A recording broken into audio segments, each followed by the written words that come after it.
Olá, obrigado por conectar com Atitudes e Diálogos Ambientais. Eu sou o Fernando Leles, criador do blog Atitudes Ambientais e Sustentabilidade, agora em formato podcast. Aqui conversaremos sobre meio ambiente e sustentabilidade.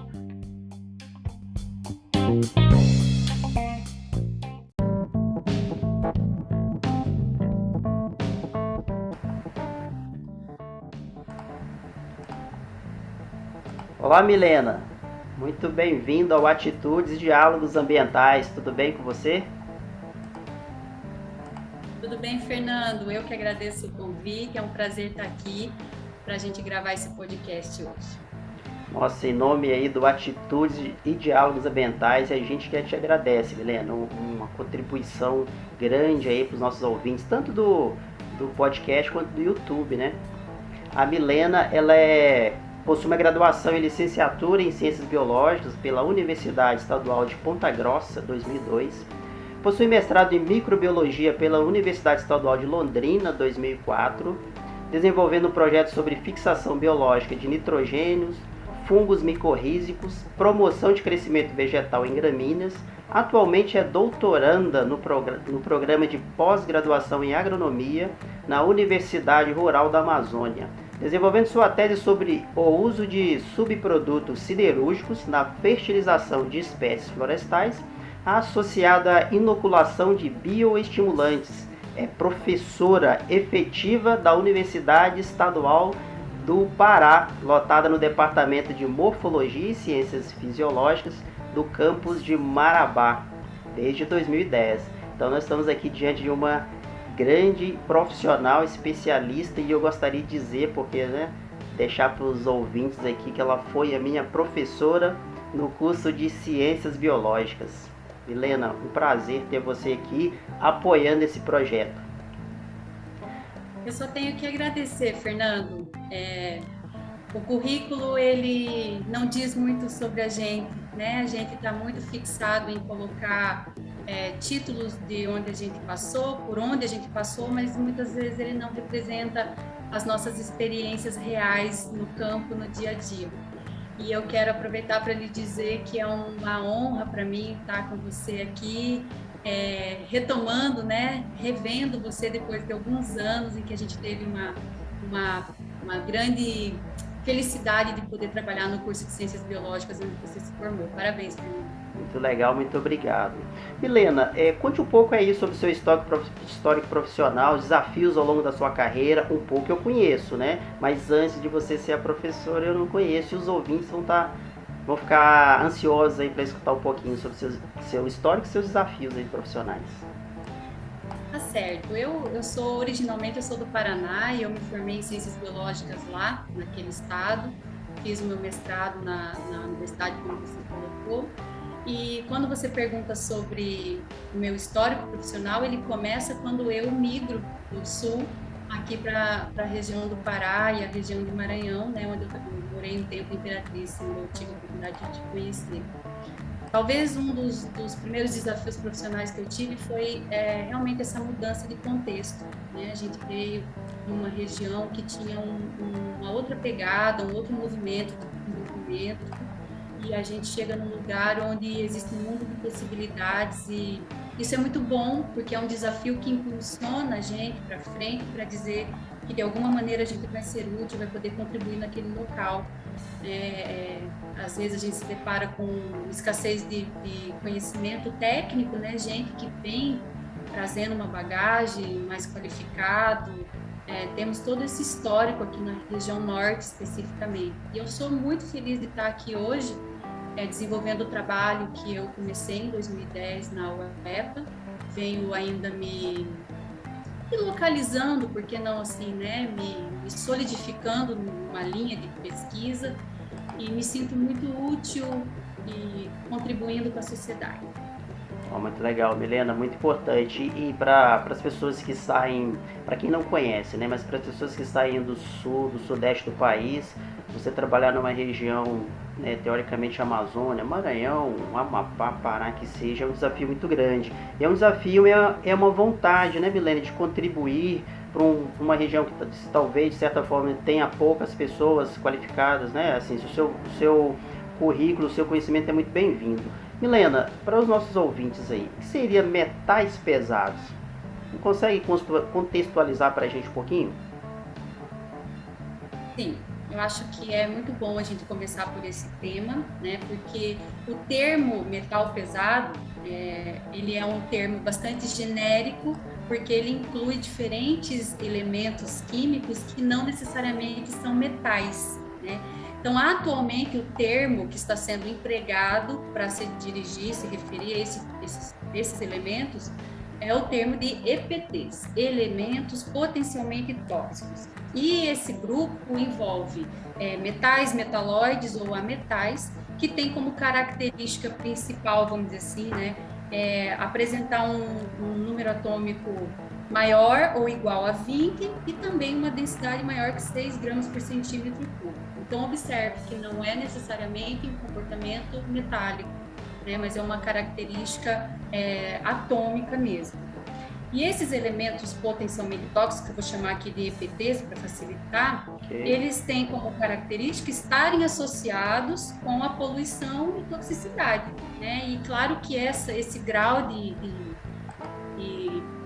poluição que eles têm competência de estabelecer no ambiente depende muito da concentração e da forma química como ele se apresenta no ambiente. Então, não necessariamente um ambiente está poluído porque existe a presença daquele EPT. Então, depende muito da sua concentração. Acho importante a gente citar quem são, né? Porque o nosso ouvinte pode não ter muita familiaridade com esse termo, mas então, os EPTs envolvem um grupo bastante heterogêneo de elementos como bário, cromo, manganês, cobalto, níquel, cromo, zinco, chumbo, mercúrio, entre outros. E eles têm como características que eles não são sintetizados e também não são degradados pelos seres vivos. Eles se acumulam, né, Milena? Se acumulam, né? Eles têm uma característica deles sofrerem até o que a gente chama de magnificação na cadeia trófica. Eles vão ganhando mais amplitude, né, nos diferentes níveis tróficos, onde eles vão se distribuindo dentro do ambiente. E associado a esse termo de EPT, e eu falei aqui de poluição, é muito importante a gente fazer uma distinção, né? A gente divulgou esse nosso encontro hoje com a terminologia de poluição e contaminação. Pode ser que as pessoas não compreendam que são termos distintos do ponto de vista técnico, a gente tem uma distinção, né? Inclusive uma legislação que determina o que esses termos significam. Então, a gente diz que um ambiente está poluído quando um determinado elemento ou uma substância, né, tóxica está presente numa concentração maior do que a concentração natural daquele ambiente, né? E é resultado das atividades humanas, do que a gente faz, da forma como a gente explora o ambiente, né? E o acúmulo dessas substâncias vão resultar num efeito negativo sobre o ambiente e os seus componentes. Isso foi preconizado numa lei federal de 1981, e isso é diferente do termo contaminação, que é um termo designado por uma resolução do CONAMA, em 2009, que fala sobre contaminação de solo, e que diz que a contaminação é um estado químico que aquele ambiente se encontra, vou falar aqui do solo, né, que se desvia da composição natural daquele ambiente, mas que não tem um efeito negativo sobre os organismos. Então, acho que para o nosso ouvinte agora fica mais fácil entender que um ambiente poluído, ele é um ambiente que ele sofreu contaminações subsequentes, né, ou uma grande contaminação que excedeu uma característica natural da presença desses elementos.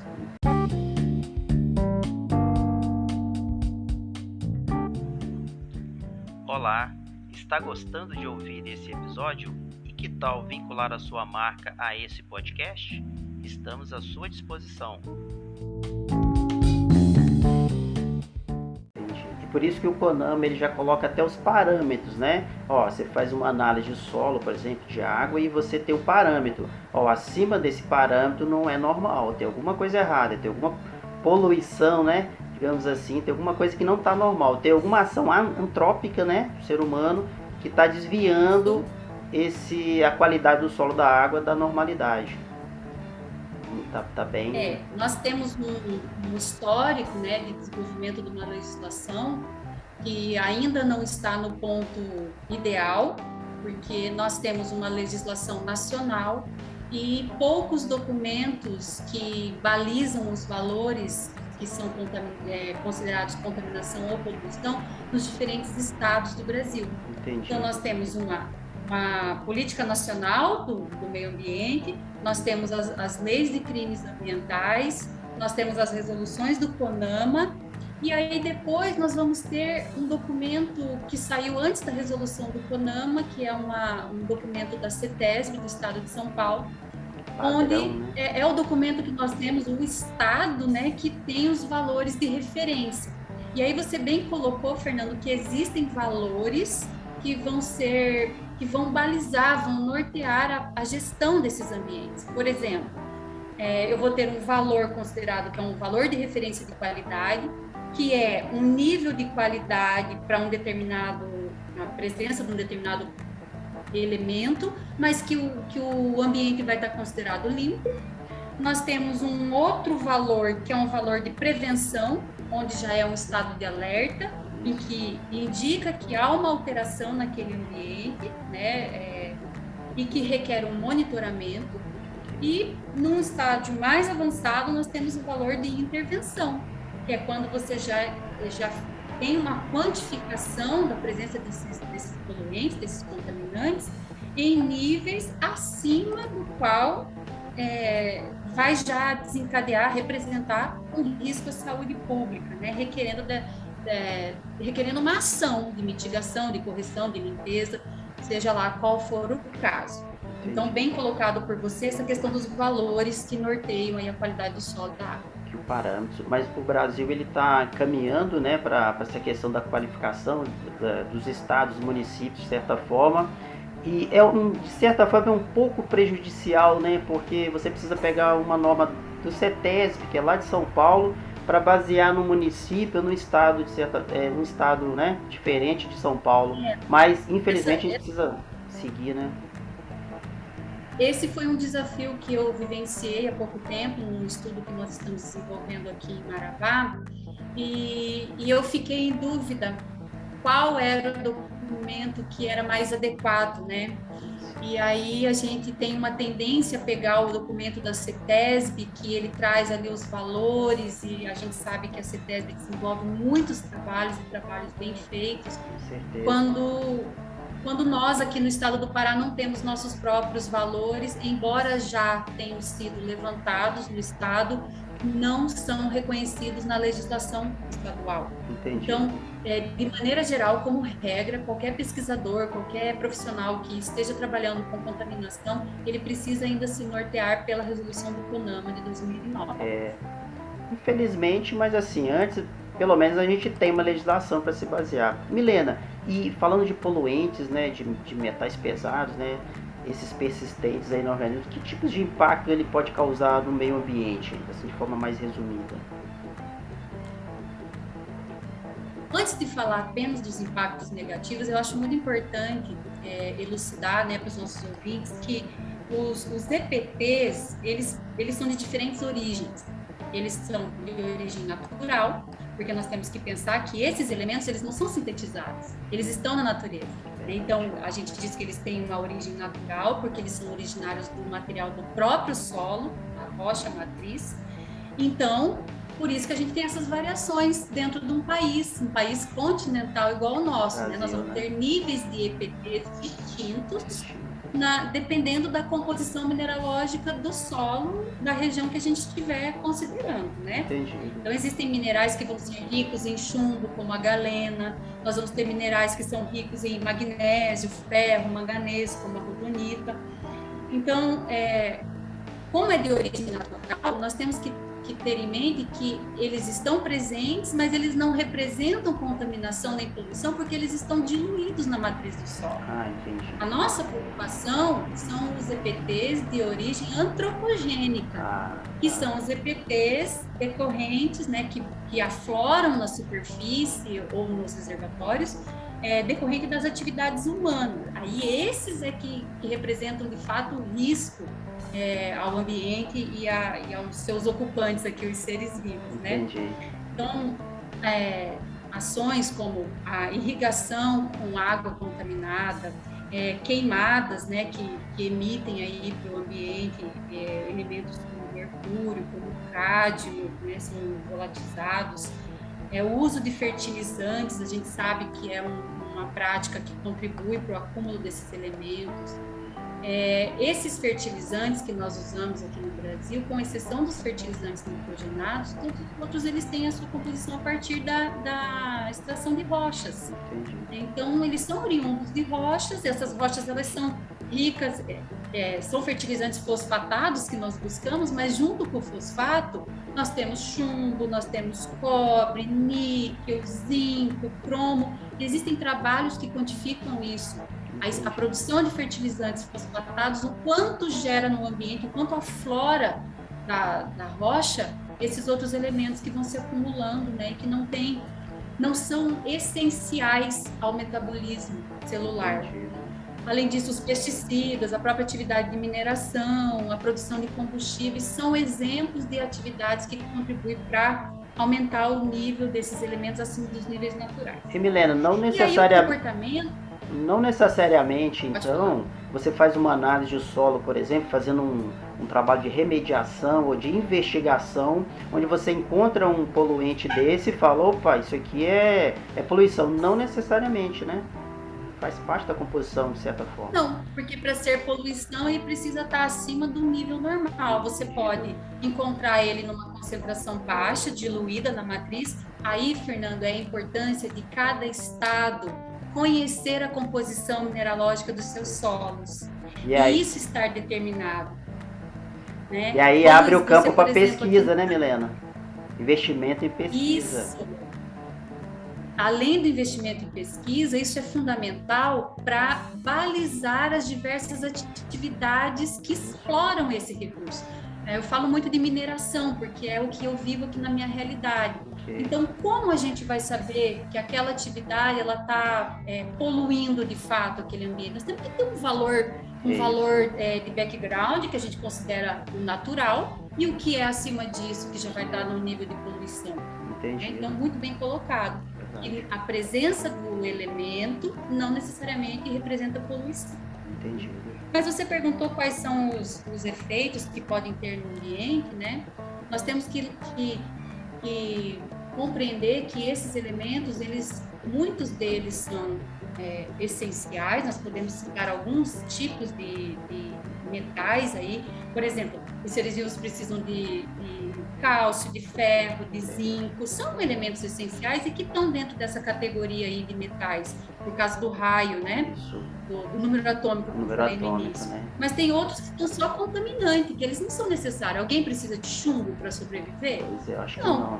Então, quando você tem a combinação desses elementos metais, né, ou EPTs, que são essenciais, mas que são contaminantes também, você vai ter efeitos sobre diversos níveis de complexidade de seres vivos. Nós temos que pensar na qualidade do solo e da água, a gente vai afetar essa microbiota do solo, e embora a microbiota seja bastante resiliente, ela vai sofrer com algumas ações que ela desempenha, por exemplo, a decomposição da matéria orgânica, né? O acúmulo desses elementos vão sendo aflorados ou despejados no ambiente, intoxicam as plantas, inviabilizam a produção. Hoje nós temos uma problemática muito grande de falta de área para produzir comida, né? Existem países, por exemplo, os Estados Unidos, não tem mais área para abrir para a agricultura. Né? Nós temos que pensar hoje em recuperar áreas que estão contaminadas, porque senão a produção de alimento está comprometida. Está comprometida. Então, a vegetação, a microbiota, os animais, obviamente, através da ingestão, principalmente. vão ser impactados. Por mais que a agronomia, você que tá da área, também está fazendo um doutorado sobre isso, por mais que a cada dia, né, os agrônomos, os pesquisadores estão potencializando a produção por área, né, maior produção por hectare, mesmo assim ainda tem muita área degradada e muita área a se recuperar para que a gente possa ter mais espaço de produzir mais alimentos, né? O Brasil é um grande aí, produtor, né, na parte do agro, e a responsabilidade ambiental do Brasil é muito grande, porque o Brasil é um celeiro de produzir alimento. Então nós temos que produzir um alimento de qualidade. Então tem que ter produtividade, terra boa, né, sem estar contaminada, e é nesse campo de essa sua observação vem de encontro com essa sua observação vem de encontro com um número que é muito alarmante ao meu ver, quando a gente tem 30% dos nossos solos degradados. Parece que a população enxerga o solo como um ambiente de capacidade infinita, que ele pode receber todo tipo de resíduo, né? E não é assim. A gente está gerando muito num tempo, numa velocidade tão grande que ele não consegue depurar. E alguns elementos que não são depurados. Então, realmente, essa responsabilidade ambiental, ela está cada vez mais em alta e é importante que a gente se posicione.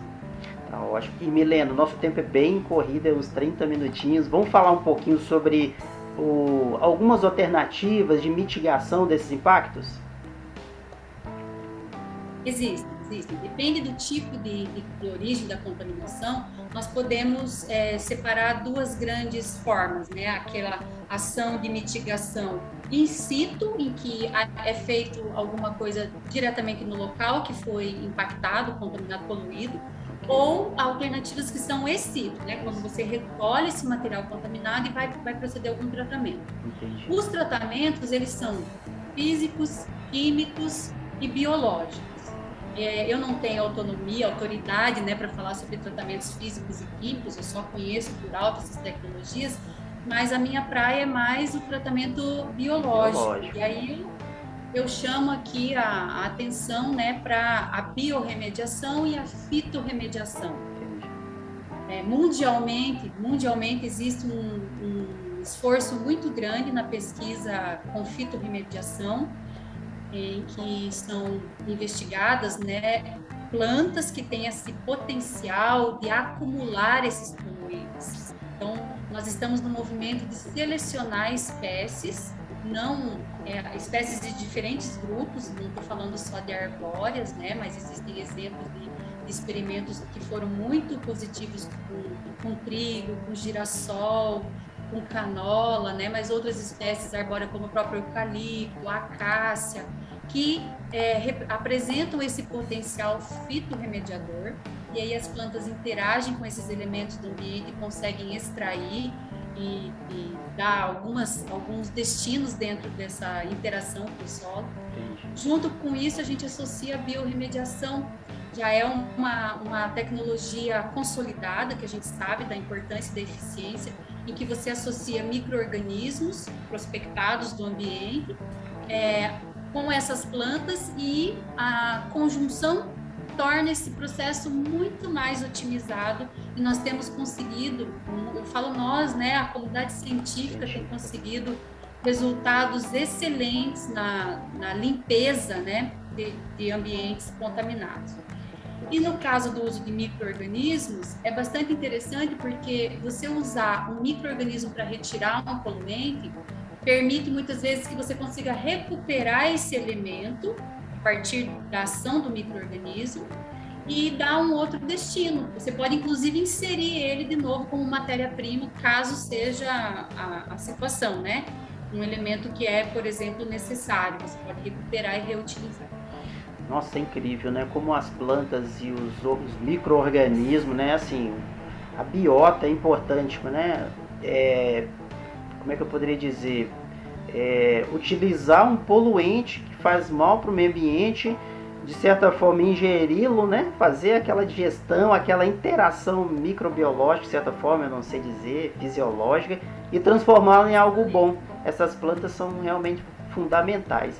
Milena, vamos falar um pouquinho rapidinho sobre as empresas, né? Porque a gente sabe que o impacto ambiental é do ser humano, assim, das pessoas que estão nas casas, Da nossa atividade, né? do dia a dia, gerando pilhas, né? Gerando óleo de cozinha, não sabendo destinar, às vezes não faz compostagem, tem muito, de certa forma, esses metais persistentes aí que a gente gera em casa e não sabe, mas as empresas até que, infelizmente, ou faz parte do processo das empresas a geração daquele resíduo classe 1 chamado resíduo perigoso, né? A política de 2010 ela falou muito sobre a redução dos lixões. A gente sabe que isso não aconteceu. Era 4 anos para acabar com as lixões do Brasil.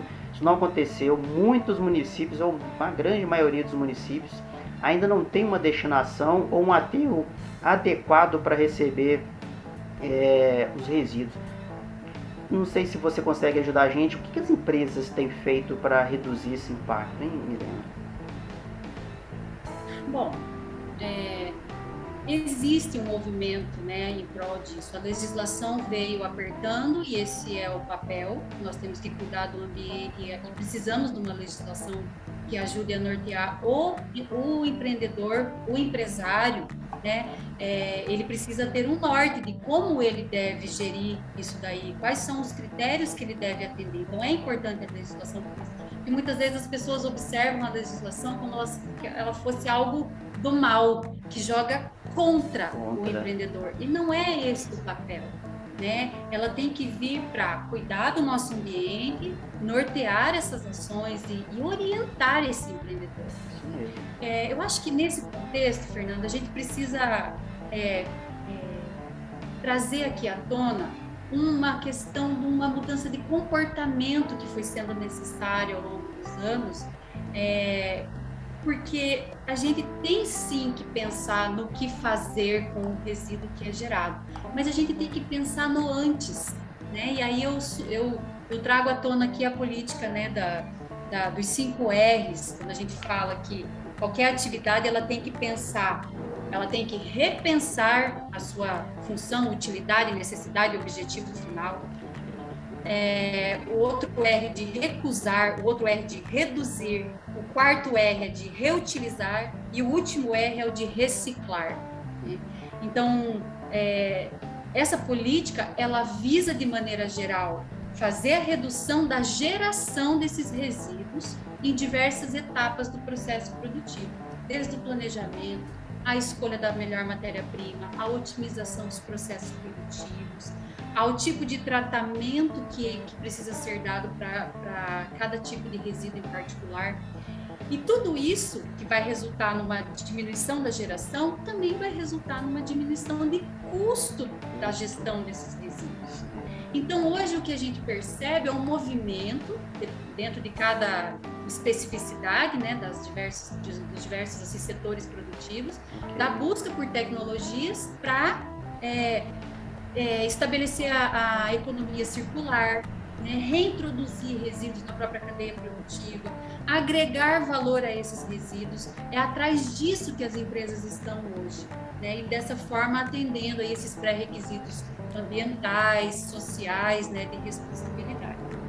Muito interessante mesmo essa parte, pensar no antes de comprar, tanto a empresa, né, quanto nós, da empresa também, precisa comprar de empresas idôneas, precisa comprar um produto que tenha um fim, né, que tenha, eu acho que ecodesign, uma coisa nesse sentido assim, ó, se eu tenho um embrulho, ecoeficiência, né, ecoeficiência, ó, ecodesign, ecoeficiência, pensar desde antes de comprar, nós e as empresas, até depois, durante o uso e depois a destinação final. Milena, você que está no meio acadêmico aí, né, doutoranda, e aí mais uma doutoranda no mercado aí, falando da parte acadêmica, tem algum estudo específico que você gostaria de citar para a gente aqui, alguma coisa relacionada ao tema? Sim, felizmente eu estou aqui próximo de diferentes grupos que fazem pesquisas muito boas, importantes, essenciais nessa área de contaminação por EPTs. Né? Eu faço o doutorado pelo programa do PG Agro, da UFRA, do Polo de Belém, e lá nós temos o Laboratório de Proteção de Plantas, da ULPP, do qual fiz parte, desenvolvo minha tese. Também temos o Laboratório de Elementos Traços da Natureza, o professor Antônio Rodrigues, que desenvolve várias pesquisas relacionadas à biorremediação. fica aí uma sugestão de um convidado para um próximo momento, Fernando. Legal. E através do programa, eu gostaria de compartilhar um pouquinho, né, do projeto que a gente está desenvolvendo, que é nessa pegada de reciclagem, da economia circular, em que nós estamos tentando auxiliar, né, desenvolver uma tecnologia microbiana associada aos resíduos produzidos no setor siderúrgico, né, na produção do aço. A produção do aço é uma indústria que movimenta o mundo todo, né? O Brasil, uma boa fatia do nosso PIB vem desse setor produtivo. Okay. E, embora ele seja muito importante, ele também é um importante gerador de resíduos industriais. A siderúrgica parceira do nosso projeto, ela gera alguns tipos de resíduos. Nós estamos trabalhando com 2 deles, que hoje tem uma destinação. Você perguntou o que as empresas estão fazendo. Por exemplo, essa empresa destina resíduos que a gente denomina de escória, né? É um termo que eu não gosto, que eu acho muito pejorativo, é um subproduto da produção do aço, a escória e o pó de exaustão, que hoje são destinados para a indústria de cimento, construção civil, para lastro ferroviário, para fabricação de itens da construção civil. Entendi. E aí asfalto, nós entramos com uma nova proposta de otimizar o uso desses resíduos na civicultura, que seria integrar o uso desses resíduos na própria produção de eucalipto da siderúrgica, que gera o carvão para a produção de energia. Então, nós estamos associando uma tecnologia microbiana, micro-organismos que vão proteger as plantas, o eucalipto, de alguns elementos que não são essenciais ao metabolismo da planta, que estão contidos nesses resíduos, mas permitir que o resíduo também repasse à planta alguns elementos que são fundamentais ao seu metabolismo. Então, é uma tecnologia de ponta, que vários países do mundo desenvolvem, estudam. Aqui no Brasil, nós já tivemos algumas tentativas, mas não temos ainda um produto, uma tecnologia microbiana estabelecida. Nós estamos ainda em busca. Legal. E eu fico muito feliz de poder participar do projeto desse, né? E quem sabe, de uma forma muito assim importante, contribuir para essa economia circular desse setor, que emprega muito, que gera muito para o nosso PIB, né? Mas que tem essa dificuldade, né, com a quantidade de material que vem gerando e que tem sido um passivo ambiental para as empresas. Esse é o projeto que eu diretamente participo. Que legal, viu, Milena? Encontrar uma destinação, como é que eu poderia dizer, uma alternativa sustentável para uma produção que é preciso. Por exemplo, eu planto eucalipto, aí depois eu faço carvão, faço ferrogusa, vai para a indústria do aço, que exporta, que gera receita para o Brasil, que está no nosso dia a dia, né, o metal, e é preciso. Então, siderurgia não pode parar. A produção de florestas também, que é o carvão, não pode parar. Agora, o que a gente precisa é isso aí que você está falando, né? Junto com a pesquisa, criar alternativas para os impactos que geram, que são impactos que não tem como não gerar, né? Você tem que mitigar os impactos. Isso, mas não tem como. E uma coisa que eu acho fundamental é nós agregarmos valor ao que hoje é um subproduto, um resto, vamos dizer assim, agregar um valor, dar uma destinação mais nobre. Isso vai tornar essa cadeia produtiva mais sustentável, né? E é esse o nosso papel como cidadão, né? Eu acho que essa consciência precisa estar embutida na cabeça de cada um. Eu estou falando aqui de um exemplo dentro de um setor produtivo empresarial, mas isso a gente faz em casa, né? Eu gostaria de trazer essa ótica, esse olhar que eu acho muito importante quando a gente fala atitudes e diálogos ambientais. É isso que nós esperamos, é de cada um, como cada um pode. Então, dentro da sua casa, você pode aplicar os 5 R's. Pense direito se você precisa daquele produto que é extremamente processado. Pense qual é a necessidade dentro da sua casa, que destino você vai dar a ele. Pense se você pode substituir por algo que seja mais sustentável, né? Recicle, reintroduza em alguma atividade. Eu vejo tantas boas ações que as pessoas compartilham nas redes sociais. O que é bom, positivo, é para ser copiado. né? Nossa, Independente da escala.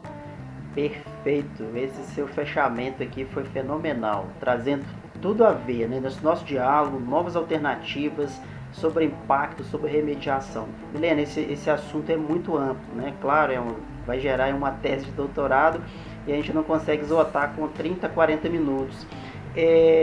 Será que esse assunto, Milena, daria para ser episódios, diversos episódios, e por que não até uma série, né? Com certeza, série aí de capítulos aí de 30, 40 minutos. Que tipo de... Você teria algum profissional que você gostaria de convidar para fazer uma espécie de convite para vir aqui compartilhar seu conhecimento, do mesmo jeito que você está fazendo? Que poderia talvez você voltar aqui junto com esse profissional? Fica aqui o canal aberto para esse convite e a gente vai te agradecer. Eu fico muito lisonjeada e assim feliz de poder contribuir. A gente está em constante construção, né, Fernando? Isso. Eu me vejo tão pequena nesse universo, desse vasto conhecimento e tanta coisa que está ainda pela frente para a gente descobrir. E eu, ao mesmo tempo, me sinto muito feliz de estar rodeada de pessoas com tanta atitude e com tanto conhecimento. É claro que nós podemos voltar outras vezes. Tenho pessoas que gostaria de oportunizar aos ouvintes, né, que vão trazer boas informações. Tenho assim uma felicidade muito grande de ter ex-alunos já formados que podem já dar os seus relatos de experiência profissional e acadêmica. Legal. Quem sabe nós não inauguramos uma série aí sobre esses contaminantes e Nossa. as suas possibilidades, né? Ia ser perfeito pro podcast, para ele ganhar volume e a missão, né, Milena? Compartilhar o conhecimento, divulgar o conhecimento, porque hoje o conhecimento fica na internet, fica na academia, digamos assim, né, na universidade, mas também pode estar ao alcance do ouvinte, no YouTube, no podcast, e é isso aí. A informação hoje ela está bastante acessível, mas eu percebo, Fernando, que ela precisa ser simplificada, né? Quando você encontra um canal, você simpatiza com ele, você se identifica, você consegue compreender a ideologia, o que vem sendo propagado ali, isso se torna muito mais prazeroso para a pessoa ela se informar. Então, eu acho que o teu canal e o teu podcast tem assim uma oportunidade muito grande de desempenhar com bastante esmero essa missão, Fernando. Que bacana. Milena, então só pra gente encerrar, deixa uma mensagem, eu sei que você já deixou, né? Mas deixa uma mensagem final para nossos ouvintes, uma espécie de chamamento aí pro canal e uma despedida mesmo aí. Porque a gente tem muito ouvinte, Milena, ex-alunos, novos alunos, profissionais querendo entrar no mercado, e a gente já deixou você, né? Já deixou bastante informação importante aqui que pode ser de valioso para eles. Para o fechamento, uma mensagem final para a gente encerrar o nosso episódio. Bom, como uma mensagem final, eu gostaria de dizer que o conhecimento que nós temos hoje é a ponta do iceberg. Nós precisamos cada vez mais aprofundar nesse conhecimento e para isso nós precisamos de pessoas que queiram se debruçar e investir, né, e que compreendam a importância, que queiram vestir essa camisa da pesquisa, da investigação, ou até de pessoas que possam, de uma maneira muito ética, propagar a importância desses assuntos que são tratados aqui dentro desse canal. Então, se for para ficar aqui para dizer um chamamento, eu sempre vou defender que a educação é o carro-chefe, é o principal. Nós precisamos estudar, nós precisamos nos qualificar, correr atrás. Não é uma particularidade do nosso país a dificuldade que nós vivemos, o mundo passa por dificuldade e a educação é o caminho, né? É o básico, o primordial. É a base. Então, em nome aqui... Eu posso fazer um agradecimento? Pode. Antes de você encerrar, eu quero lhe agradecer, Fernando. Foi um ótimo reencontro com você. Legal. E eu espero que a gente consiga repetir esses encontros por aqui. Quem sabe pessoalmente você vem aqui nos visitar, conhecer nossa pesquisa. Você é muito bem-vindo, Fernando. Muito obrigado, desejo sucesso cada vez mais. Tá bom, Milena. Em nome do Atitudes Diálogos Ambientais, a gente agradece aqui a futura doutora Milena por participar desse episódio. E a você que está escutando o canal ou que está vendo no YouTube, se você achou interessante, você quer que essa informação chegue a mais pessoas, curta, compartilhe e até o próximo episódio. Um abraço!